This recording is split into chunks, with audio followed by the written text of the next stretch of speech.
बिस्मिल्लाहिर्रहमानिर्रहीम, अस्सलाम वालेकुम नाज़रीन। आप यूट्यूब चैनल देख रहे हैं, मैं इमरान खान हूँ। देखिए, एक तो ये है कि तारिक फजल चौधरी साहब अचानक ही आउट ऑफ द बॉक्स आए। उन्होंने आकर कहा नहीं जी, वो इमरान खान साहब की पार्टी लिख कर दे और वो ये कहे कि इमरान खान साहब बनी गाला जाना चाहते हैं तो हम उन्हें बनी गाला शिफ्ट कर देंगे।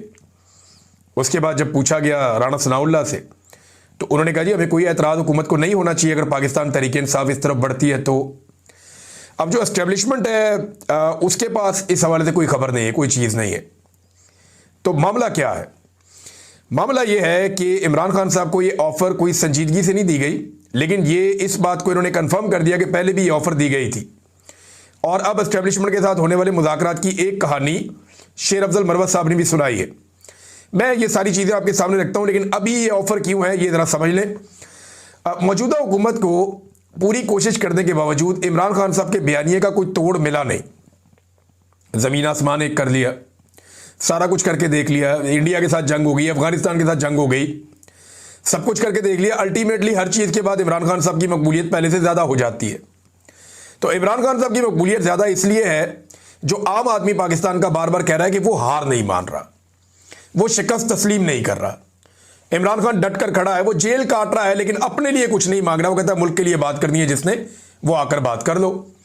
अब यहां से इमरान खान साहब लीड ले जाता है नवाज शरीफ से और शहबाज शरीफ से और बाकी लोगों से, जरदारी से, बहुत सारे और सियासतदान। मैं किस किस का नाम लूं, शर्मिंदा नहीं करना चाहिए ये, क्योंकि बड़े बड़े नाम है इसलिए मैं ले लेता हूं हर दफ़ा।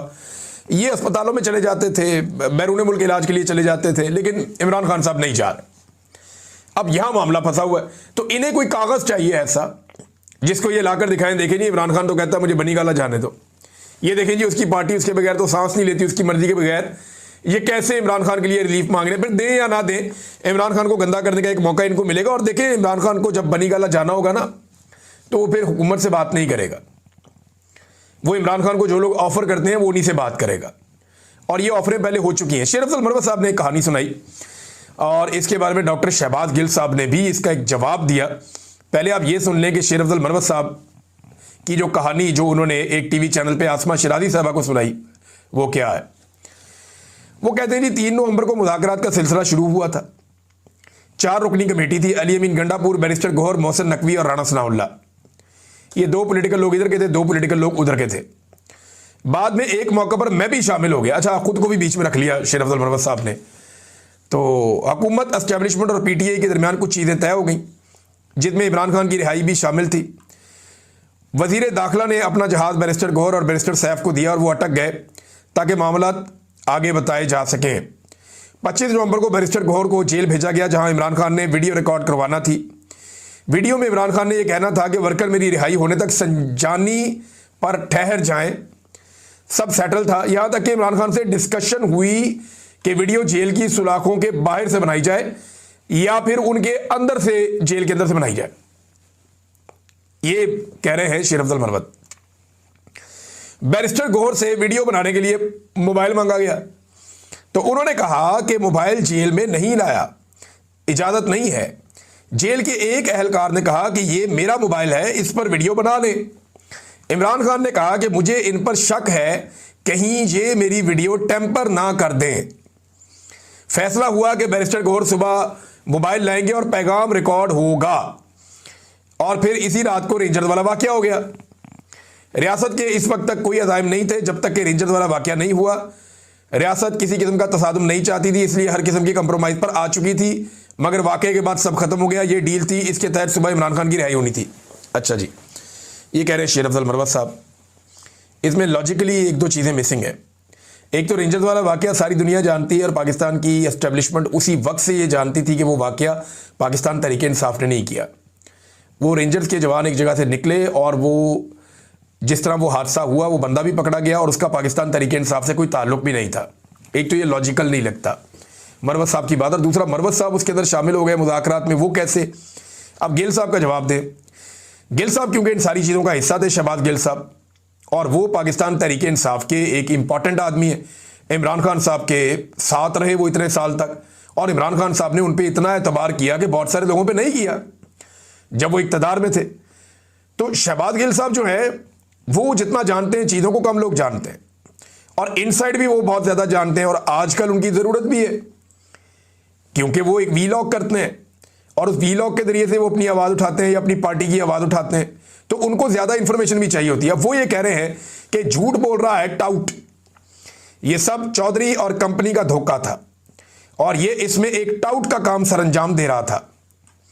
खान ने आगे से लित्तर उतार लिया था, जिसके बाद ये जेल के दरवाजे से वापस भाग गया था, अंदर जाने की जरूरत नहीं हुई थी। जिस एक नशिस्त की बात कर रहा है ये तो अंदर नहीं गया था। अच्छा, उस एक जो बातचीत हुई थी उसमें तो ये गया ही नहीं था। ये अब बता रहे हैं कि ये शेर अफजल मरवत का कोई ताल्लुक नहीं, और वो कहते हैं झूठ बोल रहा है, इमरान खान ने ऐसा कोई मुआहदा तस्लीम नहीं किया था। अब नाज़रीन, मैं आपको एक और चीज़ दिखाता हूँ। इमरान खान साहब जेल में कौन सी, क्योंकि इमरान खान साहब की बात हो रही है, तो ये देखें जेल में वो किताबें कौन सी पढ़ रहे हैं। ये जो किताबें इमरान खान साहब जेल में पढ़ रहे हैं, इनके नाम आप देख लें, ये सारी तस्वीरें आपके सामने हैं। इमरान खान साहब ये जो एक पाकिस्तान के हवाले से Allama Iqbal and Pakistan movement of truth, ये किताब है। Explaining Islam's mysterious imperial agenda, ये भी एक किताब है। और रोज़े के ऊपर किताब है, फिर कुरान करीम के ऊपर एक किताब है, फिर जेरूसलम इन द कुरान, ये किताब जो है ये इमरान हुसैन साहब की किताब है। इमरान हुसैन साहब एक बड़े शानदार स्कॉलर हैं, इनकी 82-83 ईयर्स एज है। मुझे इनका पहली मरतबा तारुफ करवाया औरिया मकबूल जान साहब ने। उन्होंने कहा इनको सुने या इनको पढ़े तो आपको पता चलेगा कि इस्लाम के बारे में इनके कैसे शानदार नज़रियात हैं। तो यहाँ कई किताबें ऐसी हैं इमरान खान साहब की किताबों की तस्वीरों में जो औरिया मकबूल जान साहब ने शेयर की हैं, जो इमरान एन हुसैन साहब ने लिखी हैं। इमरान नज़र हुसैन इनका एक्चुअल नाम है। ये फ़िरका परस्ती के सख्त खिलाफ हैं। ये कहते हैं ना मैं सुन्नी हूँ, ना देवबंदी हूँ, ना वाबी हूँ, मेरा कोई किसी फ़िरके से कोई ताल्लुक़ नहीं है। फिर ये सूफ़ीज़म के बड़े मोतरफ़ हैं और बड़े शानदार मजहबी स्कॉलर हैं। लिहाजा इनकी किताबें भी इमरान खान साहब पढ़ रहे हैं। तो ये किताबें पढ़ने के हवाले से और ये मकबूल जान साहब कह रहे हैं कि अगर इमरान खान साहब ने सिर्फ इन किताबों का ही मुताला कर लिया तो वो अब इस्लामी इनकलाब का सबसे बड़ा अलमबरदार होगा। देखिए, इमरान खान साहब कोई एक तरह की किताबें तो पढ़ नहीं रहे, वो अब तक इतनी किताबें पढ़ चुके हैं जितनी किताबों के किसी को नाम भी शायद याद ना हो। जेल के अंदर उन्हें जितना मौका मिलता है वो उतनी किताबें पढ़ते हैं। बाद औक़ात उनकी किताबें ख़त्म हो जाती हैं तो वो किताबें दोबारा पढ़ना शुरू हो जाते हैं। उनके पढ़ने की रफ्तार भी तेज़ है इमरान खान साहब की। लिहाजा वो हर तरह की किताबें पढ़ के अपने इस टाइम को ज़ाया करने की बजाय बहुत सारा नॉलेज गेन कर रहे हैं, जो हमेशा काम आता है। इंसान किसी भी उम्र में हो, किसी भी स्टेज पे हो, जो इल्म को हासिल करता है वो उसके काम ही आता है। नादरीन, आसिम मुनीर साहब गए हैं मिस्र के दौरे पर, इजिप्ट, और मिस्र के दौरे पर वो तशरीफ़ ले गए। उस हवाले से ख़बरें बहुत सारी आई हुई हैं, वो ख़बरें मैं आपके सामने रखता हूँ। लेकिन क्योंकि अब्राहम अकॉर्ड का आजकल बहुत बात हो रही है कि अब्राहम अकॉर्ड क्या है, एक्चुअली तो ये इसराइल को तस्लीम करना है। ताहिर अशरफी साहब एक इंटरव्यू दे रहे थे, वो ये कह रहे थे कि अब्राहम अकॉर्ड का मतलब इसराइल को तस्लीम करना नहीं है। हालांकि इससे पहले यूएई ने और बहरीन ने जब दस्तखत किए इसी अकॉर्ड पे तो उन्होंने इसराइल को तस्लीम कर लिया इसी के तहत। तो फिर अब वो कैसे कह सकते हैं ताहिर अशरफी साहब कि इसका मतलब इसराइल को तस्लीम करना नहीं है। दूसरा, ताहिर अशरफी साहब कहते हैं कि इसके अंदर कुछ तरमीम होनी चाहिए, उसके बाद इसको अगर दस्तखत कर दिए जाएँ तो वो कोई बुराई नहीं है। साथ उन्होंने कहा 57 इस्लामी ममालिक में से सिर्फ 3 ने अब्राहम अकॉर्ड पर दस्तखत किए हैं। तो मैं बता दूं कि 32 ममालिक पहले ही इसराइल को तस्लीम कर चुके हैं, इनमें तुर्की भी है और दीगर ममालिक भी हैं। फिर उन्होंने कहा जी कि ये हमारी कामयाबी है कि 169 ममालिक ने फ़लस्तीनी रियासत को तस्लीम कर लिया है। ये वो अपनी कामयाबी करार दे रहे थे। देखें, ये किसी मुसलमान मुल्कों ने जोर नहीं लगाया, ये आलमी सतह पर हमने कोई आवाज़ नहीं उठाई जितनी आवाज़ मगरबी ममालिक ने उठाई है। ये मगरबी ममालिक के अंदर जो उनकी अवाम है उनका बढ़ता हुआ प्रेशर है। फ़लस्तीनियों की कुर्बानी की वजह से आज बहुत सारे मुल्कों ने फ़लस्तीन को रियासत के तौर पे तस्लीम किया है। जो उनके वहाँ बच्चों की शहादतें हुई हैं और जो इसराइल ने बमबारी की है, उसके रद्द-ए-अमल के तौर पे कई मगरबी ममालिक ने इसराइल को तस्लीम किया। और वो वजह उन्होंने बताई, उनके अपने मुल्कों के अंदर लाखों लोग बाहर निकले, उन्होंने एहतजाज किया। पाकिस्तान की तरह नहीं है कि जो निकला इसराइल के खिलाफ या बमबारी के खिलाफ या फ़लस्तीनियों की रियासत के हक़ में तो उसके ऊपर गोलियां चला दी गई, ऐसा नहीं हुआ। वहाँ पे उन्होंने बर्दाश्त किया, बल्कि आवाम की राय को समझा और उसके बाद उन्होंने तस्लीम किया। तो ताहिर अशरफी साहब ये अपने खाते में डाल रहे थे। लेकिन उन्होंने एक बात की है कि तुर्की की मिसाल देते हुए कि तुर्की इसराइल के साथ तजारत करता है और उन्होंने कहा जी ये कोई मजायका नहीं है, आप बातचीत कर सकते हैं, आप ताल्लुकात रख सकते हैं, यानी इस किस्म की बातें उन्होंने की हैं। तो ताहिर अशरफी साहब इशारे दे रहे हैं और ये आपको पता है कि सरकारी मुल्ला हैं सबसे बड़े। अब अगर ये कह रहे हैं तो फिर इसका मतलब है कि काम होने वाला है या करीब है या हो गया है। आसिम मुनीर साहब गए मिस्र में, उन्होंने दौरा किया, पाकिस्तान के फील्ड मार्शल आसिम मुनीर साहब। वहाँ उन्होंने साबिक मिस्री डिक्टेटर अनवर सादात की कब्र पर हाजिरी दी। अनवर सादात की कब्र पर उन्होंने फूल चढ़ाए, हाजिरी दी, फातह ख्वानी की। ये कौन था आदमी? देखिए मिस्र में ना डिक्टेटर रहे लंबे अरसे तक, वहाँ का जो तख्ता था वो उलट दिया गया हुकूमत का, और फिर एक डिक्टेटर आया, उसके बाद जमाल अब्दुल नासिर गालिबन वो दूसरा डिक्टेटर आया, फिर तीसरा डिक्टेटर जो है वो ये अनवर सादात आया। लेकिन इस शख्स ने 17 सितंबर 1978 को इसराइल को तस्लीम करने के हवाले से जो कैंप डेविड का मुआहदा था उसके ऊपर दस्तखत किए थे। और जब इस शख्स ने दस्तखत किए थे ना, उस वक्त इसने कहा था कि आज मैंने अपनी मौत के परवाने पर दस्तखत कर दिए हैं। तो चंद चीज़ें आप याद रखिएगा। जब अनवर सादात ने ये दस्तखत किए थे कैंप डेविड मुआहदे पे और इसराइल को तस्लीम किया था बतौर मिस्र के सदर के, उस वक्त इसराइल का वज़ीर आज़म था मेनाहिम बिगन और अमरीकी सदर था जिमी कार्टर। तो इसराइली वज़ीर आज़म का और अनवर सादात का और जिमी कार्टर का इसमें बड़ा इंपॉर्टेंट रोल था। बाद में इस शख्स को कत्ल कर दिया गया और वजह भी यही बनी कि बहुत ज़्यादा रद्द-ए-अमल आ गया उनके मुल्क के अंदर। उन्होंने खुद कहा था कि आज मैंने अपनी मौत के परवाने पर दस्तखत कर दिए। अक्टूबर 1981 में मिस्री फ़ौज के ऑफिसर खालिद और उनके दूसरे 6 सिपाहियों ने इन्हें गोली मार दी और कत्ल कर दिया। और एक और इम्पॉर्टेंट चीज़, उस दौर में भी नोबेल पीस प्राइज़ बीच में आया था। जब मिस्र के सदर अनवर सादात ने तस्लीम किया इसराइल को, तो मिस्र के सदर को और इसराइल के वज़ीर आज़म मेनाहिम बिगन को दोनों को अवार्ड दिया गया। अमन का नोबेल इनाम इन दोनों को मिला। जिमी कार्टर ने ये नाम नहीं लिया। आज भी यानी मामलात उधर ही खड़े हैं, इसराइल को तस्लीम करने की बातें हो रही है। सदर ट्रंप कह रहे हैं कि इस साल के आखिर तक मैं उम्मीद करता हूँ कि सऊदी अरब तस्लीम कर लेगा। सऊदी अरब ने किया तो फिर पाकिस्तान भी कर लेगा। ये तो फिर कोई कसर रह नहीं जाएगी और पाकिस्तान के अंदर तो तैयारियां मुकम्मल हैं जो मुझे दिखाई दे रहा है। लेकिन वहाँ पे और बहुत सारे डिक्टेटर्स हैं और बहुत सारे सदूर हैं जिनकी कब्रें हैं। जमाल अब्दुल नासिर की कब्र है, दीगर। और जमाल अब्दुल नासिर बहुत इंपॉर्टेंट आदमी थे क्योंकि इन्होंने 1948 में भी इसराइल के खिलाफ जंग लड़ी थी। इन्होंने 1967 में भी जब पाकिस्तानी एयरफोर्स ने भी मिलकर मिस्र के साथ ये लड़ाई की थी तब भी उन्होंने जंग लड़ी थी। पाकिस्तान के नुक्ता नज़र से डिक्टेटर जमाल अब्दुल नासिर ज़्यादा इंपॉर्टेंट थे। लेकिन क्योंकि अब एक तनकीद इसलिए हो रही है इस दौरे में, ख़ास तौर पे इस कब्र पे हाज़िरी के हवाले से, कि ये जो डिक्टेटर था मखसूस अनवर सादात, इसने इसराइल को तस्लीम किया था। जमाल अब्दुल नासिर वो भी एक डिक्टेटर था लेकिन उसने इसराइल को तस्लीम नहीं किया था।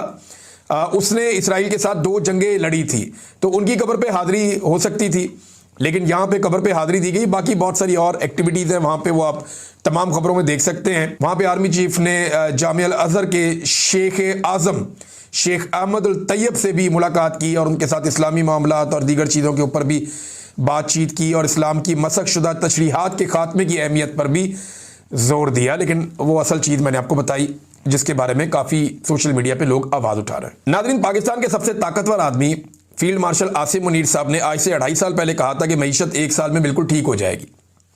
अब 2.5 साल हो गए हैं, पाकिस्तान की मईशत ठीक नहीं हुई। पूरी कोशिश करके देख लिया गया क्योंकि सियासी तो इस तरह का मईशत को ठीक होने नहीं दे रहा। अब कुछ लोगों को हायर किया जाता है, हर थोड़े अरसे के बाद वो रोला डालते हैं कि मईशत ठीक होने वाली है, थोड़ी देर में ये हो जाएगा, थोड़ी देर के बाद वो ठीक हो जाएगा। ये बार बार कहते हैं। क्या पाकिस्तान में तेल निकलने वाला है? क्या पाकिस्तान में कोई नई इंडस्ट्री लग रही है? क्या बैरूनी सरमायाकारी पाकिस्तान में बहुत रश लग गया है सरमायाकारों का कि वो सरमाया लेकर आ रहे हैं? क्या पाकिस्तान की सियाहत की इंडस्ट्री जो है वो आसमान से जा लगी है? क्या हुनरमंद नौजवानों ने कमर कस ली है? यानी हुनरमंद जितने नौजवान हैं वो तो पाकिस्तान छोड़कर बाहर जा रहे हैं। पाकिस्तान के अंदर तो ब्रेन ड्रेन हो रहा है। तो किन पैरामीटर्स की बुनियाद पे ये लोग कहते हैं कि पाकिस्तान फ्लाई करने वाला है? सिर्फ इस बुनियाद पे आप नहीं कह सकते कि आपके कुछ कीमती पत्थर आप बेच लेंगे, आपको 4 पैसे आ जाएंगे तो आप अमीर हो जाएंगे। नहीं, ये पैसा माफियाज की जेब के अंदर चला जाएगा जैसे हमेशा जाता रहा है। पाकिस्तान में 70 साल से मादनियात निकल रही है, पाकिस्तानियों को कुछ नहीं मिला। आइंदा भी 70 साल निकलती रहेंगी, पाकिस्तानियों को कुछ नहीं मिलेगा। पाकिस्तानियों को तभी कुछ मिलेगा जब अवाम के मुंतखब नुमाइंदे पाकिस्तानियों का पैसा पाकिस्तानियों के ऊपर खर्च करना शुरू करेंगे। अदरवाइज ये मईशत खड़ी नहीं होगी, लोगों को एतबार ही नहीं आएगा। और जो ये ज़ियाउल हक की सोच है ना एक, जिसके तहत अभी ये इस्लामाबाद हाई कोर्ट के अंदर टिकटॉकर्स ने जाके वहाँ पे किया, अपील किया और उस अपील के नतीजे में सियासी गुफ्तगू कैदियों की बंद करवाई, वो फैसला लिया वहाँ पे। तो याद रखिएगा ये ज़ियाउल हक की सोच थी। अब इस सोच के मुताबिक इमरान खान साहब की मुलाकातें तकरीबन बंद ही हो जाएंगी, इस खदशे का इजहार किया जा रहा है। और इस पर पाकिस्तान तहरीक इंसाफ ने भी आवाज़ उठाई है, उन्होंने अपनी बात की है। यानी ये रूल 265 कैदियों की सियासी गुफ्तगू पर पाबंदी के फैसले की बहाली और अडियाला जेल इंतजामिया की इमरान खान की मुलाकातें रोकने पर पाकिस्तान तहरीक इंसाफ ने एक रद्द-ए-अमल दिया है। और वो ये कहते हैं कि ये कानून इमरान खान जैसे कौमी रहनुमा की आवाज़ दबाने और उनके सियासी इजहार को रोकने के लिए बहाल किया गया है। इमरान खान से मुलाकातों के हवाले से अदालत पहले ही वादे कर चुकी है। अब इमरान खान साहब जब भी बात करेंगे किसी से, वो बात बाहर आके रिपोर्ट होगी, वो कहेंगे सियासी बातें करते हैं, हम बात ही नहीं करवाते। इमरान खान ने वहां पे अलिफ लैला की कहानी तो नहीं सुनानी ना, या कोई क्रिकेट के ऊपर कमेंट्री तो नहीं करनी। इमरान खान इस वक्त पाकिस्तान का सबसे मकबूल सियासी रहनुमा है। जब आप जेल के अंदर कोई भी उन्हें मिलने जाएगा, वो सियासत पे बात करेंगे, सियासी ही बात करेंगे। कैदियों की सियासी गुफ्तगू करने पर पाबंदी, ये इतना गैर जमहूरी इकदाम है कि ज़ियाउल हक जैसा डिक्टेटर ही कर सकता था, या आज ज़ियाउल हक की जो पोती है, रूहानी पोती, वो ये कर सकती हैं। तो ये नाज़रीन नतीजा निकला इन लोगों को लाने का कि जमहूरियत के हर टूल के ऊपर, यानी ज़ुबान से बोलने के ऊपर भी पाबंदी, और कैदी बात नहीं कर सकता कोई सियासत के ऊपर। अभी नवाज शरीफ कुछ अर्सा पहले कैद था, सारी सियासत उसने जेल के अंदर बैठकर की। शहबाज शरीफ बतौर कैदी पार्लियामेंट में आता रहा और आकर काफ़ी दिन वहाँ पे अपने सेशंस अटेंड करता रहा, और वो कैदी के तौर पे आता रहा कि जनाब मैं आ रहा हूँ, मैं जा रहा हूँ। गिरफ्तार था ना, कैद के अंदर था, लेकिन अब कह रहे हैं जी वो बातचीत नहीं कर सकता, सियासी अब मर्जी है इनकी जनाब। सुहेल अफरीदी और एस्टेब्लिशमेंट की नाज़रीन इस वक्त फुल जिद चल रही है। एस्टेब्लिशमेंट कहती है पहले हमसे मिलो, फिर इमरान खान से मिल लेना। सुहेल अफरीदी कहता है नहीं जी, मैं पहले इमरान खान से मिलूंगा, फिर आपके साथ मिलूंगा।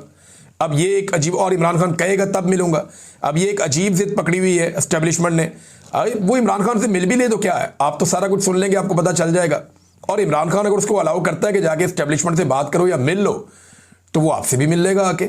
और अगर इमरान खान उसे नहीं बोलेगा तो वो आपको नहीं मिलेगा। अब इन चीज़ों के ऊपर जिद लगा के बैठ जाना, एक सूबे की काबीना ही नहीं चल रही, एक सूबे के अंदर काम रुक रहा है, चीज़ें ख़राब हो रही हैं, एक अजीब किस्म का इंप्रेशन जा रहा है पूरे पाकिस्तान के अंदर। लोगों को पता चल रहा है कि पाकिस्तान में जमहूरियत नाम की कोई चीज़ नहीं है। ये पाकिस्तान की एस्टेब्लिशमेंट को गुरेज करना चाहिए। दिन ब दिन चीज़ें ख़राब होती जा रही, ये चीज़ें इससे ठीक नहीं होंगी, इससे नफरत बढ़ेगी, चीज़ें ख़राब होंगी। क्योंकि यहाँ पे कोई ड्रोन हमले भी रिपोर्ट हुए हैं वज़ीरिस्तान में, और इस हवाले से जुनैद अकबर साहब ने जो खबर दी वो ये कहते हैं, जुनैद अकबर सदर हैं खैबर पख्तूनख्वा के, पाकिस्तान तहरीक इंसाफ के, वो ये कहते हैं कि वज़ीरिस्तान और बाजोर के इलाका डमाडोला में मुबैना ड्रोन कार्रवाई की शदीद अल्फाज में मज़म्मत करता हूँ। ये कार्रवाई कानून और रियासती ज़िम्मेदारी के तमाम असूलों की खुली तौहीन है। दुख की इस घड़ी में अहले खाना के साथ हैं। फिर उन्होंने बताया जनाब कि इसमें कौन कौन शहीद हुआ, ये आगे उसकी तफसीलात हैं। लंगर खेल वज़ीरिस्तान के बुज़ुर्ग मलक मीर हसान महसूद, जो तहरीक इंसाफ के रुकन कौंसलर उस्मान महसूद के चचा हैं, कल अपने घर पर होने वाले ड्रोन हमले में अपनी 14 साला बेटी समेत शहीद हो गए। ये अलमनाक सानिया ना सिर्फ वज़ीरिस्तान बल्कि पूरे पाकिस्तान के लिए दिल दहला देने वाला है। मज़ीद अफसोसनाक अमर यह है कि आज शोहदा के जनाजे से कबल दोबारा मॉर्टर गोला हमला किया गया, जिसके नतीजे में मज़ीद शहादतों और ज़ख्मियों का खदशा है। अब ये इक़दाम वहाँ पे हो रहे हैं। अब ये सुहेल अफरीदी के लिए एक बड़ा चैलेंज है, क्योंकि इमरान खान साहब ने कहा था कि इन चीज़ों की FIRs दर्ज की जाए। तो अब देखना यह है कि सुहेल अफरीदी साहब FIR दर्ज कर पाते हैं या मामला किस तरफ जाता है। एक खबर नईम अशरफ भट्ट साहब ने दी है। नईम अशरफ भट्ट साहब खबरें लेकर आते हैं सियासी नौयत की। उन्होंने ये कहा कि इमरान खान से कुछ नून लीगी रहनुमा जो हैं वो पैगाम